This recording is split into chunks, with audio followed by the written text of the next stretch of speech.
Hola Caracola, ¿qué tal? ¿Cómo estáis? Bienvenidos a un nuevo vídeo. Yo soy Ana, encantada. Vamos a hablar de los libros que he leído en octubre y del único libro que leí en septiembre. He tenido un mes muy interesante. Nunca había leído tantos libros en un mes. He leído 8 libros en octubre y estoy súper contenta. Pero más que estar contenta por la cantidad de libros que he leído, estoy contenta porque me lo he pasado muy bien leyendo en general, aunque no todas han sido buenas lecturas, pero me ha gustado volver a estar en el mood lector. Las ganas de leer se han apoderado de mí durante el mes de octubre y por eso tenemos 9 libros de los que hablar, así que vamos allá, coged una bebida, unas palomitas, lo que más os apetezca, porque creo que vamos a estar aquí un rato, porque hay algunos de estos libros de los que tengo bastante que decir. Así que sin más dilación voy a empezar por el único libro que leí en septiembre y fue Emma. Leí este libro en la primera semana de septiembre y se me hace súper lejano, o sea, tengo la sensación de que lo leí incluso antes, no sé, pero bueno, es el cuarto libro de Jane Austen que leo, los estoy leyendo cronológicamente. De momento no me están gustando demasiado, estoy descubriendo que Jane Austen no es para mí, pero bueno, este libro dentro de todos ha sido el que más me ha gustado, se me ha hecho fácil de leer, se me ha hecho entretenido, me ha enganchado y aunque la historia se me ha hecho un poco aburrida en partes, me ha gustado mucho el personaje protagonista de Emma, me parece una chica súper interesante. Básicamente aquí nos encontramos con Emma Woodhouse, una chica de 21 años que se dedica a hacer un poco de Celestina de sus amigos y de conseguir que la otra gente se enamoren los unos de los otros, porque ella no quiere casarse, quiere quedarse soltera para toda la vida, dice que no necesita estar en matrimonio, no necesita a un hombre, no necesita a una pareja, así que se dedica a jugar con las relaciones de los demás, ¿no? Porque la suya no va a existir. Nos encontramos con esta protagonista fuerte,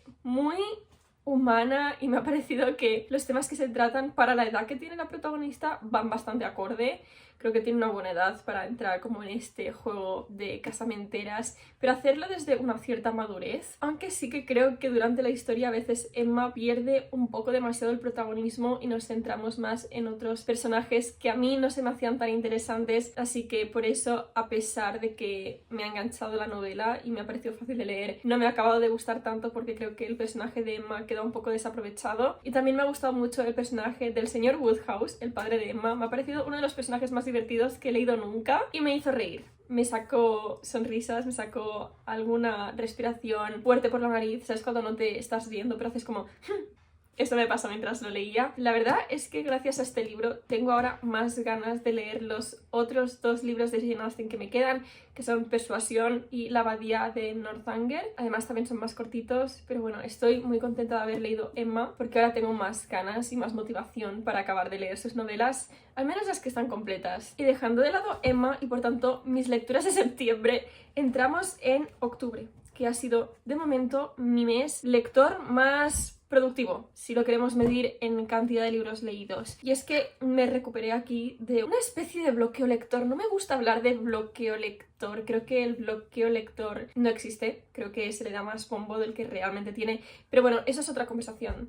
Estuve en una especie, digamos, de bloqueo lector, para que nos entendamos todos, y aquí me empecé a recuperar. Aquí empecé a tener otra vez ganas de leer y mi actitud a principios de mes fue la de intentar acabar mis lecturas actuales, los libros que me habían tenido bloqueada a lo largo de septiembre. Por cierto, tengo reading blogs de esto, si os interesan los voy a dejar por aquí, por la i, no sé si está aquí o aquí, pero en alguna de estas 2 esquinas tenéis los reading blogs. Así que bueno, el primer libro que conseguí acabar, sin embargo, no era ninguno de estos libros que venía leyendo, sino un libro que me compré y me lo empecé a leer justo después de comprarlo, y se trata de City of Glass de Paul Auster. Este libro me pareció una muy buena opción para salir de esta especie de bloqueo lector porque es muy cortito y además me pareció un libro muy interesante. El protagonista de este libro es un escritor, pero un escritor fallido, un escritor que ya no puede escribir lo que le gusta y se ha pasado a escribir unas novelas de misterio en las que siente que el protagonista tiene más fuerza que él como escritor. Las publica bajo un seudónimo, no usa su propio nombre porque ya no es lo que él quiere escribir. Entonces tenemos a este escritor fracasado. También ha tenido un drama familiar, ha perdido a sus seres queridos,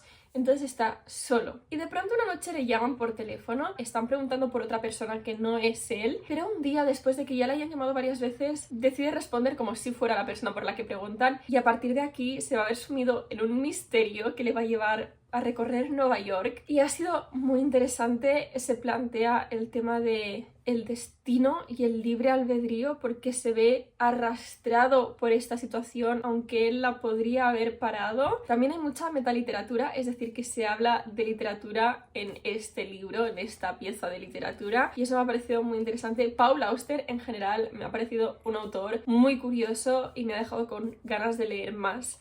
Y además ha sido una buena lectura para leer en la Spooky Season porque tiene una trama de misterio, más o menos, así que me ha parecido buena lectura, pero definitivamente se puede leer en cualquier momento.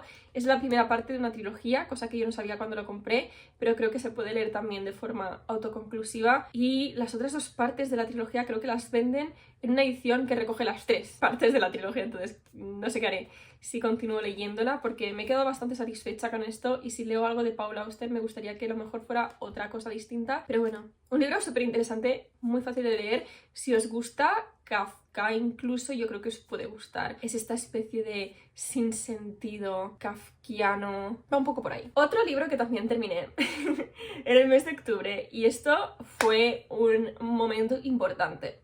Siento que fue un momento importante dentro de mi mes de octubre, y fue terminar Elantris de Brandon Sanderson. Brandon Sanderson es un autor que me gusta mucho, o me gustó mucho con la trilogía de Nacidos de la Bruma, y por eso tenía muchas ganas de seguir leyendo su obra, de seguir leyendo El Cosmere y de leer su primera novela publicada, que fue Elantris. Y ha sido una completa decepción para mí. No sé qué es lo que ha pasado, más bien es lo que no ha pasado en este libro, más bien es lo que no ha pasado, y me detuve bastante hablando de este libro en el reading blog que lo acabé, pero básicamente creo que es un libro que tenía mucho potencial. Aquí nos encontramos con una ciudad, Elantris, que era una ciudad mágica, llena de magia, de poder, de sabiduría, y que por alguna razón cayó en la desgracia y ahora es una ciudad abandonada, oscura, sucia, a la que nadie se atreve a ir, y allí mandan exiliados a personas que les llega una enfermedad que básicamente hace que se les caiga el pelo, se les oscurezca la piel, que si se hacen una herida no puedan recuperarse, y son una especie de muertos vivientes. No están ni muertos, pero tampoco están 100% vivos, no necesitan comer, no necesitan llevar a cabo sus funciones vitales para poder continuar viviendo. Tenemos a 3 protagonistas a los que vamos siguiendo a lo largo de la novela. Raoden, que es el heredero del reino que está al lado de Elantris.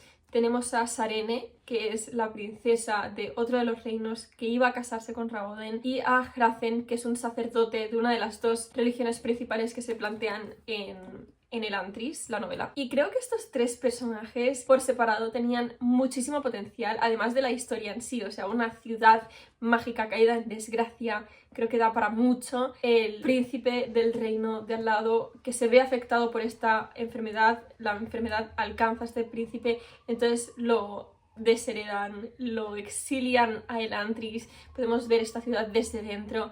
Luego Sarene, que sigue estando fuera de la ciudad, y Hrazen, que está en el seno de la religión. Vemos en él una especie de crisis religiosa. Y creo que este es el problema, ¿no? Que el libro tenía todo este potencial, unos personajes muy bien situados, con historias interesantes, con potencial de tratar temas distintos, pero que no se han llevado a su plenitud, no han alcanzado todo su potencial, y eso me da muchísima pena. Creo que los personajes que aparecían aquí no les conocíamos por dentro, no había una exploración de su psicología, no había una exploración de ellos como personajes, sino que simplemente eran medios a través de los cuales se desarrollaba la trama, una trama que creo que tampoco estaba del todo desarrollada. Este libro tenía demasiada introducción, más de la mitad del libro fue introducción, y luego tuvimos un pequeño nudo y un pequeñísimo desenlace, el sistema de magia, que hubiera podido ser súper interesante, y que Brandon Sanderson sabe construir tan bien como le vemos construir el sistema de magia de Nacidos de la Bruma. Aquí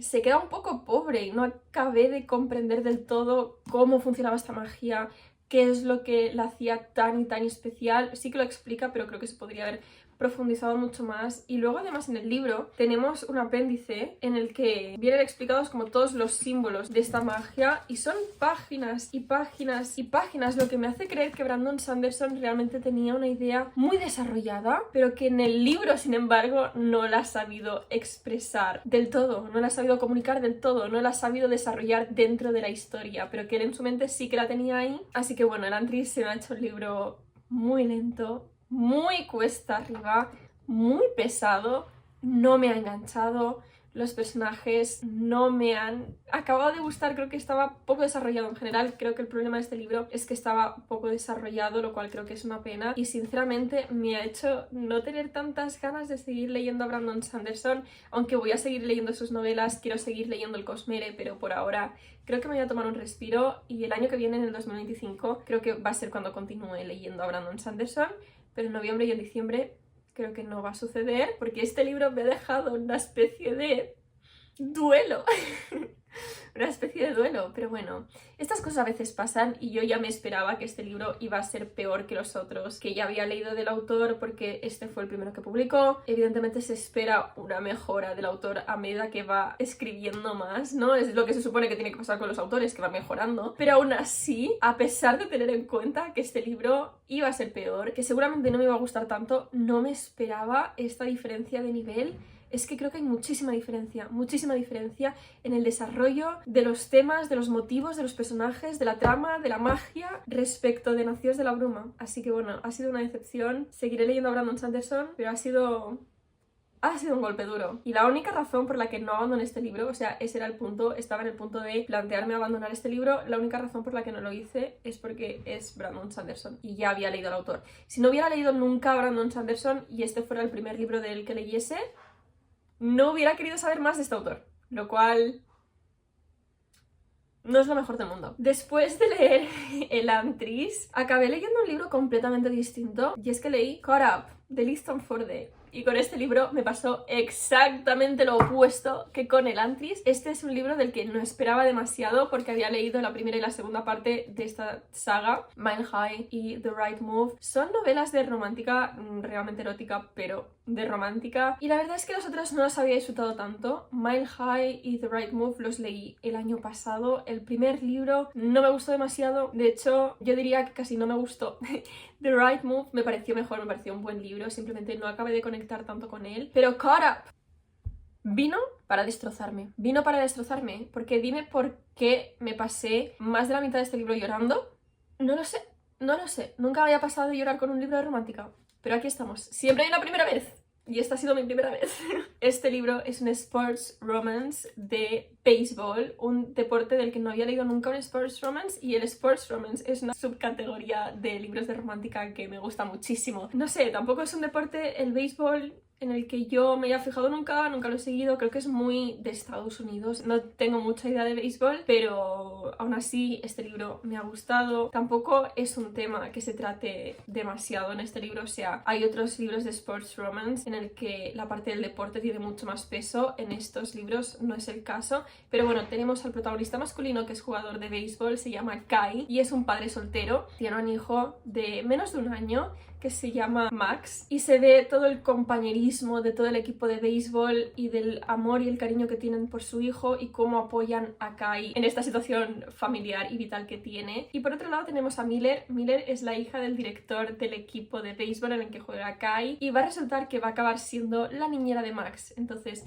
tenemos a Miller, una chica que se dedica a la repostería, está un poco quemada con su trabajo, se está tomando las vacaciones de verano para reencontrarse, para distraerse, para despejarse y para volver a tope al trabajo una vez que llegue septiembre. Pero vemos como toda esta situación se le va viniendo cada vez más y más encima, y cómo se acaba enamorando de Max y a lo mejor también de Kai. Así que bueno, es un found family súper bonito, me ha encantado Kai, me ha encantado Max, porque creo que los personajes que son niños pequeños en los libros a veces pueden cargar mucho, la verdad. A veces creo que no están bien escritos, a veces creo que sobran un poco, que están puestos un poco con calzador, o que no llegan realmente a tener una función en la historia más allá de ser cookies y de estar ahí. Sin embargo, en esta ocasión Max creo que le ha añadido muchísimo al desarrollo de los personajes, tanto de Kai como de Miller, como de su relación. Además, al ser un niño tan pequeño que casi no puede hablar, creo que no se ha hecho cargante. También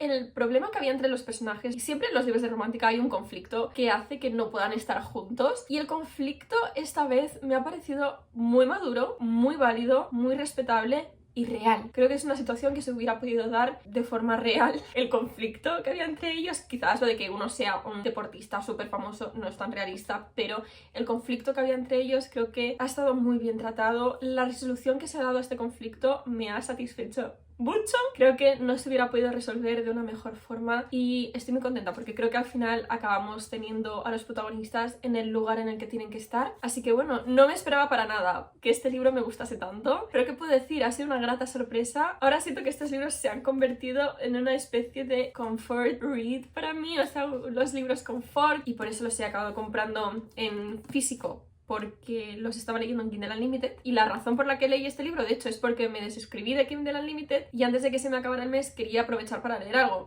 y acabé escogiendo esto. Al final tardé más en leerlo y tuve que coger otro mes de Kindle Unlimited, pero pero valió la pena porque me encantó este libro, no lo podía parar de leer, se lee súper rápido.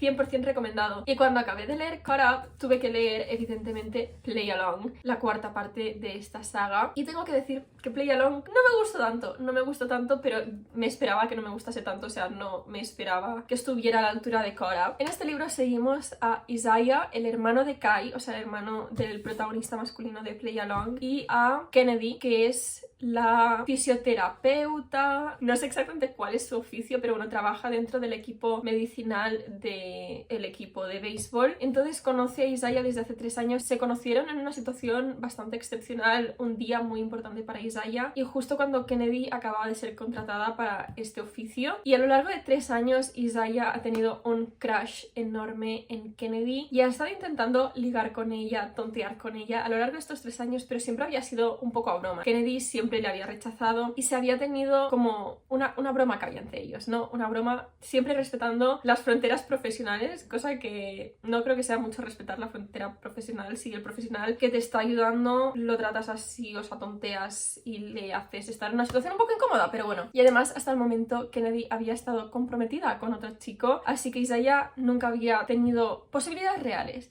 Pero llega un día que Kennedy se presenta al trabajo sin el anillo de compromiso y Isaiah dice, esta es la mía. Esta es la mía.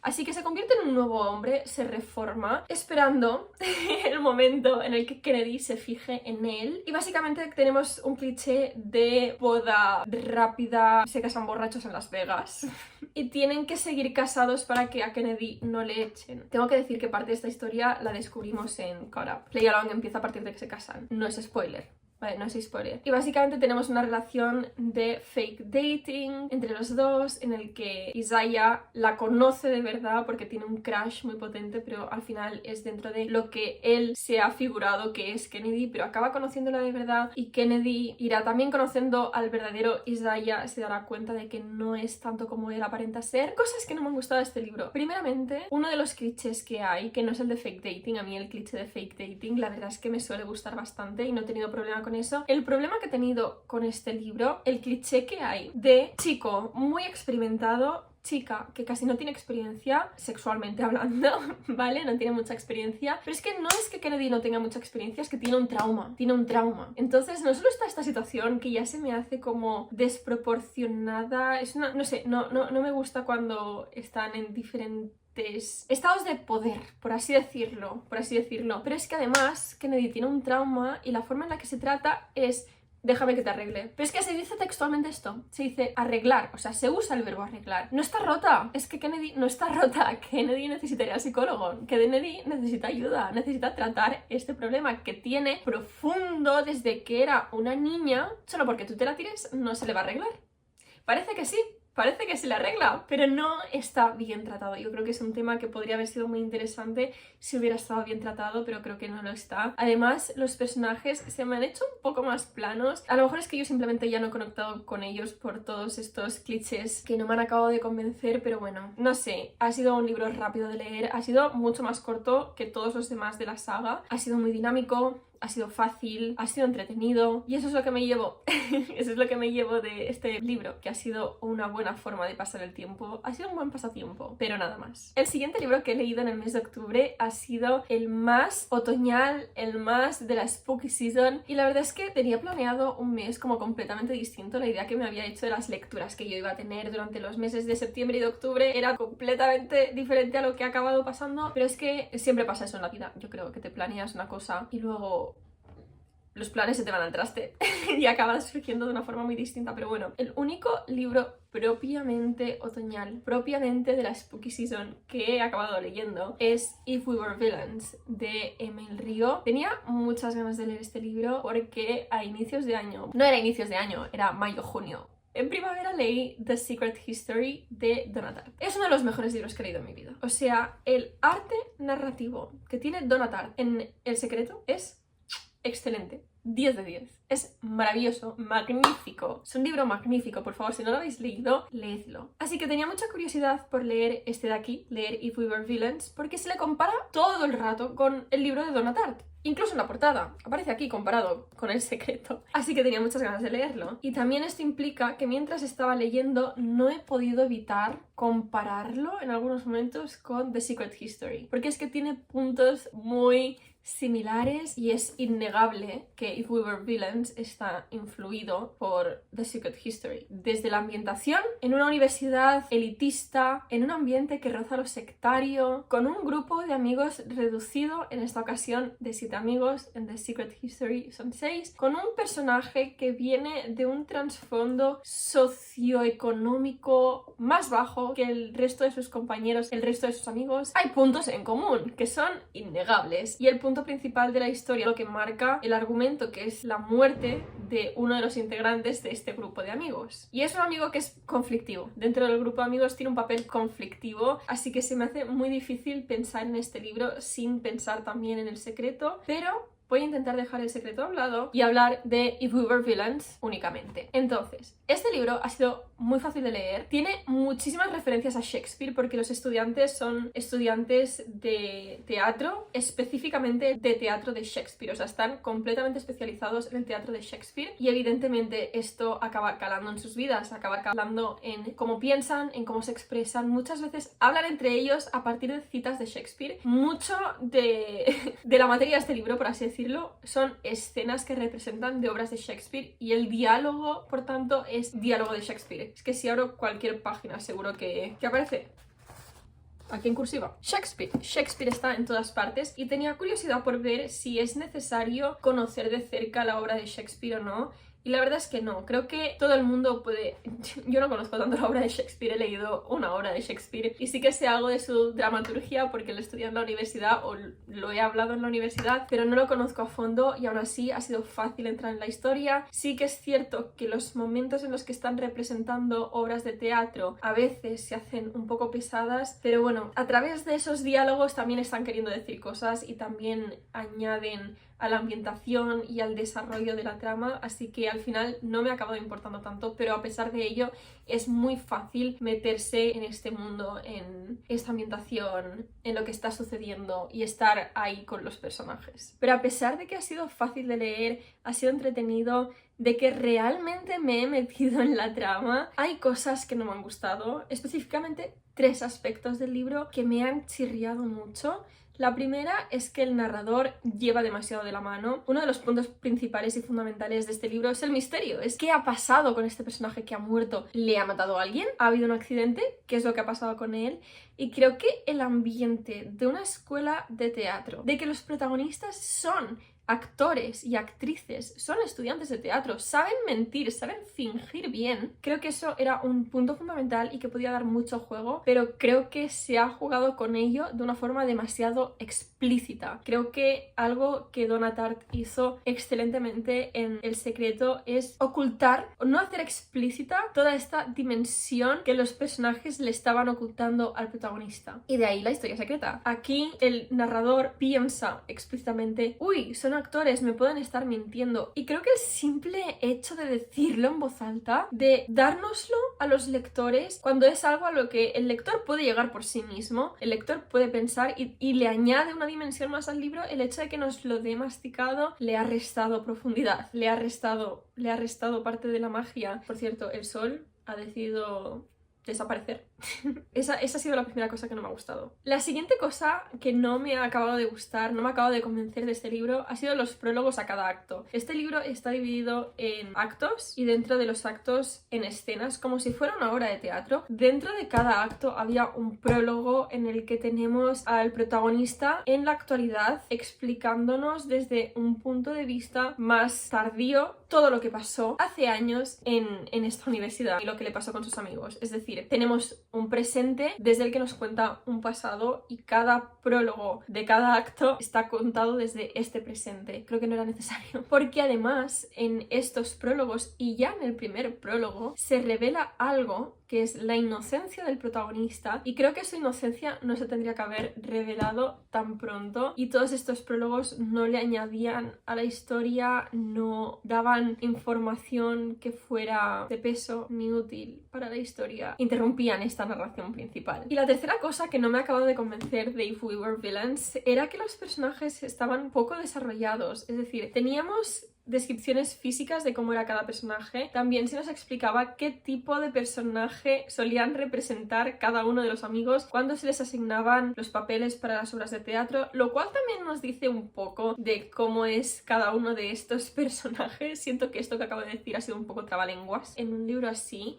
un libro en el que hay un misterio, pero sobre todo ese misterio se aborda desde una introspección de los personajes, desde un análisis psicológico de cada uno de ellos para poder llegar a saber qué es lo que ha pasado, quién es el asesino, si es que hay uno que sea el asesino. Para poder hacer esto se necesita un análisis profundo de la psique de cada uno de ellos y poder llegar a conocerlos bien psicológicamente, y creo que es algo que sí que se hacía en If We Were Villains, pero no todo lo profundamente que necesitaba el libro o la historia. Me ha fallado, por ejemplo, conocer mejor el trasfondo de cada uno de los personajes, de dónde vienen, qué relaciones hay entre ellos, porque tenemos alguna idea de algunas relaciones, pero más bien superficiales, y hay una de las relaciones que es quizás la más importante de todo el libro, porque es la que hace que se llegue al final de la historia y que todo se acabe resolviendo de la forma en la que se resuelve, que no se veía venir, pero no se veía venir en el sentido de que luego fue un buen plot twist, sino que se tendría que haber visto venir. Y creo que precisamente por eso, por esta falta de profundidad en los personajes, no he llegado a conectar tanto con ellos, y ese final que hemos tenido no me ha convencido, no me ha gustado,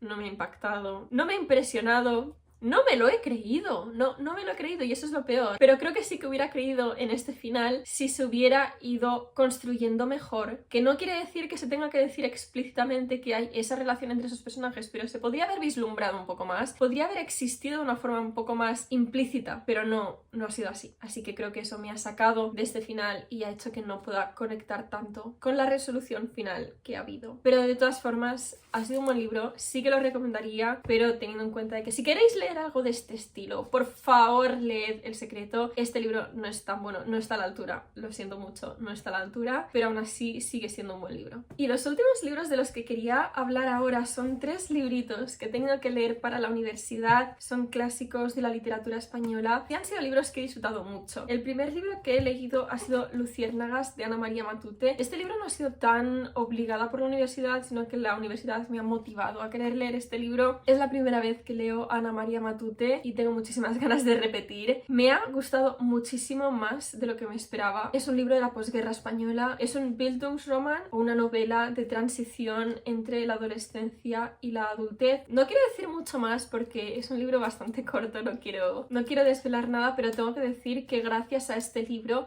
ahora me apetece más, y por primera vez en mi vida, casi puedo decir, me apetece leer libros ambientados en guerras o posguerras, que es un tema que a mí nunca me había llamado la atención en la literatura, sinceramente, pero a partir de este libro me han entrado muchas ganas de leer sobre la Guerra Civil Española o las guerras mundiales, la primera o la segunda. 100% recomendada. Si no habéis leído Ana María Matute, muy recomendada. Me ha hecho pensar mucho este libro, me ha hecho reflexionar. El siguiente libro que he tenido que leer para la universidad ha sido Tormento, de Benito Pérez Galdós, un libro de la segunda mitad del siglo XIX, naturalismo. Y no es la primera vez que leo a Galdós, pero es la primera vez que disfruto a Galdós. Ya había leído a Galdós hace como 4 años o así, también por la universidad. Y la verdad es que no lo disfruté mucho, se me hizo una lectura más bien pesada, pero en esta ocasión me he reído. Me he reído leyendo a Benito Pérez Galdós. Palabras que nunca me esperaba que salieran de mi boca, pero aquí estamos y me alegro de que así haya sido. Galdós construye un narrador muy cercano, muy ameno de leer, más bien chistoso en ocasiones, y estoy muy contenta de haber disfrutado tanto de Tormento, porque esto también me ha hecho tener más ganas de leer a Galdós, cosa que me viene genial, porque hace unos meses compré, tendría que estar por ahí, este libro aquí, es Fortunata y Jacinta. Tiene más de 1000 páginas, así que me alegro muchísimo, muchísimo de tener más ganas de leer a Galdós, porque son ganas que necesito para atreverme con esa lectura. Y el último libro que he leído para la universidad en el mes de octubre y el último libro de este wrap-up ha sido La colmena, de Camilo José Cela, un libro que tenía pendiente desde hacía años y años y años y años. Me llamaba muchísimo la atención y por fin ahora he tenido la excusa para leerlo. Y la verdad es que lo he disfrutado mucho. Ha sido una lectura muy interesante y muy difícil de resumir y de explicar, la verdad. Pero bueno, es un libro muy cortito, me ha gustado leerlo, ha sido una buena experiencia. Ha sido mucho más fácil de leer de lo que me esperaba, la verdad. O sea, no es una lectura fácil tampoco, pero si te dejas llevar, te llevas bien con el libro. Y ahora también tengo ganas de leer La familia de Pascual Duarte. Así que bueno, estos han sido todos los libros que he leído a lo largo del mes de octubre, en lo que llevamos de otoño. Tengo muchas ganas de seguir con mis lecturas otoñales a lo largo del mes de noviembre. He decidido ya que mis lecturas otoñales este año no pueden terminar en octubre porque no ha sido todo lo otoñal que quería que fuera, pero bueno, aún así me lo he pasado muy bien leyendo. Estoy súper contenta de volver a estar en este mood lector. Estoy a tope enamorada de la literatura y de los libros, cosa que nunca había dejado de estar, pero durante el mes de septiembre se me hizo un poco más cuesta arriba leer, así que bueno, he vuelto, estoy a tope, aquí estamos. Ahora os toca a vosotros contarme cuáles han sido esos libros que os han acompañado a lo largo de los meses de septiembre y octubre. Decidme cuál ha sido vuestra lectura favorita. Si habéis tenido lecturas otoñales, ¿cuál me recomendáis para el año que viene o para leer a lo largo del mes de noviembre? Y nos vemos por aquí en el próximo vídeo. ¡Adiós!